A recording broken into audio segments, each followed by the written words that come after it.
इसमें हम देखेंगे वर्ण आश्रम। वर्ण आश्रम क्या होते हैं, इसमें हम आश्रम के प्रकार देखेंगे और वर्ण आश्रम क्या होता है। हिंदू फिलोसफी में अगर हम देखें वर्ण आश्रम को, तो ये जो चीज है ये हमारी हिंदू सामाजिक दर्शन, हिंदू सोशल फिलोसफी का फाउंडेशनल कंसेप्ट है, आधारभूत जो है इसका कंसेप्ट है ये। अगर हम देखें तो ये आश्रम मोस्टली आश्रम को दर्शाता है। आश्रम मीन्स स्टेजेस ऑफ लाइफ, जीवन के जिसको हम कहते हैं जीवन का कोई भी जो स्टेज है हमारे इंसानी जीवन में, कौन कौन से स्टेजेस होते हैं, इस चीज को हम इसमें देखते हैं। हमें ये एथिकल लिविंग, नैतिक रूप से जीवन जीने में हमें ये मदद करता है। हमारे सामाजिक जो सोशल ऑर्गेनाइजेशन है, सामाजिक व्यवस्था को बनाए रखने में ये चीज हमें हेल्प करती है, और हमें व्यक्तिगत विकास, पर्सनल डेवलपमेंट में भी हमें जो आश्रम है ये इस चीज से हमें हेल्प मिलती है। हम अगर इसको देखें, ये देखने को कहां मिलता है, ये वेदों में है, धर्मशास्त्र में, मनुस्मृति में और भगवत गीता में इसका जिक्र हमें मिलता है देखने को। अगर हम देखें इसका उद्देश्य क्या है, तो ये सोशल हार्मनी को मेंटेन करता है, ये सामाजिक जो है सद्भाव को, सामाजिक व्यवस्था को बनाए रखने में मदद करता है। अगर देख और चीज है, ये डिवीजन ऑफ लेबर, कौन व्यक्ति क्या काम करेगा, मोस्टली ये हमें वर्ण में देखने को मिलता है, लेकिन आश्रम में हमें जीवन के स्टेजेस ऑफ लाइफ देखने को मिलता है, और इससे हमें स्पिरिचुअल प्रोग्रेशन का भी ज्ञान मिलता है कि हम जीवन में किस प्रकार से जो हमारा आध्यात्मिक जो हमारी तरक्की हो रही है इंसानी जीवन में, आध्यात्मिक ग्रोथ जो होती है, स्पिरिचुअल ग्रोथ होती है, वो एज के साथ जनरली देखी जाती है, तो वो किस प्रकार से हो रही है ये भी इसमें देखने को मिलता है। हमें ये चीज सिखाती है कि इंसानों को किस प्रकार अपने कर्तव्य करना चाहिए, किस प्रकार हमें जो है अपने कर्तव्य करना चाहिए, किन चीजों को ध्यान में रखते हुए, हमारी एबिलिटीज को ध्यान में रखते हुए, क्षमताओं को ध्यान में रखते हुए, हमारी क्वालिटीज को ध्यान में रखते हुए, विशेषताओं को ध्यान में रखते हुए, और हमारे जीवन के चरण को ध्यान में रखते हुए हम लाइफ के किस स्टेज में हैं, हम स्टेज से हमारा तात्पर्य है लाइफ के किस फेज में हैं, हम जीवन की किस उम्र में हैं, हमारी उम्र के हिसाब से हमारी जो एबिलिटी, क्षमताएं अलग होती हैं, और हमारे क्वालिटीज अलग अलग होती हैं, और हमारे कर्तव्य भी उस हिसाब से बदलते जाते हैं। अगर हम आश्रम के प्रकार देखें तो यहाँ पे आश्रम 4 टाइप्स के हैं, 4 प्रकार के हैं। फर्स्ट जो है, पहला है ब्रह्मचर्य। ब्रह्मचर्य को हम स्टूडेंट लाइफ भी कहते हैं, विद्यार्थी जीवन भी कहते हैं ब्रह्मचर्य को। इससे क्या लेना देना है, ब्रह्मचर्य में जनरली लर्निंग से संबंधित होता है, इसमें हम एजुकेशन लेते हैं, सीखते हैं, इसमें हम डिसिप्लिन मोस्टली फॉलो करते हैं, इसमें हम सेलिबेसी फॉलो करते हैं। सेलिबेसी मतलब हम सेक्सुअल रिलेशंस को नहीं क्रिएट करते हैं, इसको ब्रह्मचर्य कहते हैं, सेलिबेसी।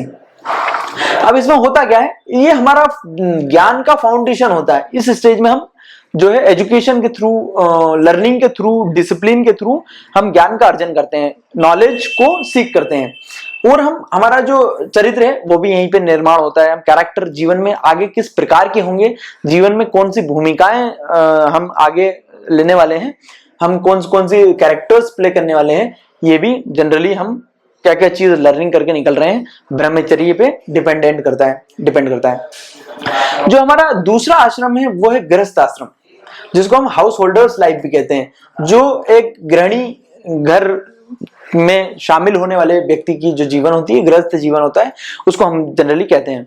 अगर कोई व्यक्ति मैरिज में इन्वॉल्व है, शादी हो चुकी है, शादी कर रहा है, तो वो गृहस्थ के भीतर आ जाता है। फैमिली ड्यूटीज, वो उसे घर की जिम्मेदारियां अब निभानी होंगी, as a father, as a husband, या एज ए जो है सन, अब वो अपनी घर की जिम्मेदारियों को निर्वहन करेगा।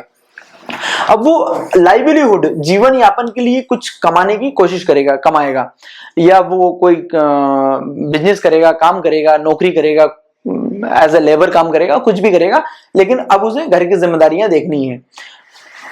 इससे होता क्या है, इससे हम सोशल और इकोनॉमिकल रेस्पॉन्सिबिलिटीज तय करते हैं कि व्यक्ति की सामाजिक और आर्थिक जिम्मेदारियां यहाँ पे हो जाती है गृहस्थ जीवन में।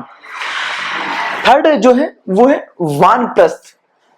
इसको हम रिटायर्ड फेज भी कहते हैं। लगभग इसके बाय एज अगर हम देखें तो 50 प्लस की जो एज होती है, 40 प्लस 45 प्लस की जो एज होती है, वो रिटायर्ड लाइफ हम उसको ऐसे कंसिडर करते हैं। इसमें होता क्या है, वानप्रस्थ में धीरे धीरे हम जो है दुनिया की जिम्मेदारियों से विड्रॉल करने लगते हैं। धीरे धीरे जो पेरेंट्स, फॉर एग्जाम्पल पेरेंट्स होते हैं जिनकी एज 45 प्लस होती है, वो धीरे धीरे चीजों को जो है अपने से छोड़ने लगते हैं और जो जिम्मेदारियां हैं वो सन को, डॉटर को ट्रांसफर होने लगती हैं। सन को या डॉटर को, बेटे या बेटी को ट्रांसफर होने लगती है जिम्मेदारियां। तो ग्रेजुअल विड्रॉल करने लगते हैं पेरेंट्स। मोस्टली इस स्टेज को वानप्रस्थ कहते हैं। इसको अगर हम देखें तो उनमें स्पिरिचुअल रिफ्लेक्शन देखने को मिलता है। आध्यात्मिक रूप में उनमें उनकी आध्यात्मिक रुचि बढ़ने लगती है। वो सिंपलिसिटी की तरफ जो है ज्यादा सरल होने की, सरल जीवन जीना शुरू कर देते हैं। उनकी जो डिजायर्स होती हैं, इच्छाएं होती हैं, और इन सब चीजों में ज्यादा उनका फोकस खत्म हो जाता है कि अच्छा गाड़ी, अच्छा घर, इन सब चीजों से उनका जो डिजायर है, इच्छाएं कम होने लगती हैं। धीरे धीरे दुनिया के जिम्मेदारियों से वो अपना त्याग करने लगते हैं। इसको हम वानप्रस्थ जीवन कहते हैं। जो अंतिम स्टेज है, जो कि अप्रोक्स 60 प्लस की अगर हम एज फॉर एग्जांपल मान लें, तो उसको कहते हैं हम संन्यास। इसको हम रेनशिएशन भी कहते हैं, मोक्ष, छोड़ना सब चीजें। इसमें होता है पूर्णतः घर की सभी जिम्मेदारियों से, दुनिया भर की सभी जिम्मेदारियों से, मटेरियल चीजों से खुद को अलग कर लेना, कंप्लीटली डिटेच कर लेना। इसमें होता क्या है, इसमें स्पिरिचुअल, आध्यात्मिक जो स्पिरिचुअल लिबरेशन है, आध्यात्मिक मोक्ष की के लिए प्रयास किया जाता है कि हम मोक्ष की प्राप्ति के लिए अब कुछ काम कर लें इस जीवन में। तो इस प्रकार से हमें 4 आश्रम देखने को हमें इसमें मिले हैं। धन्यवाद।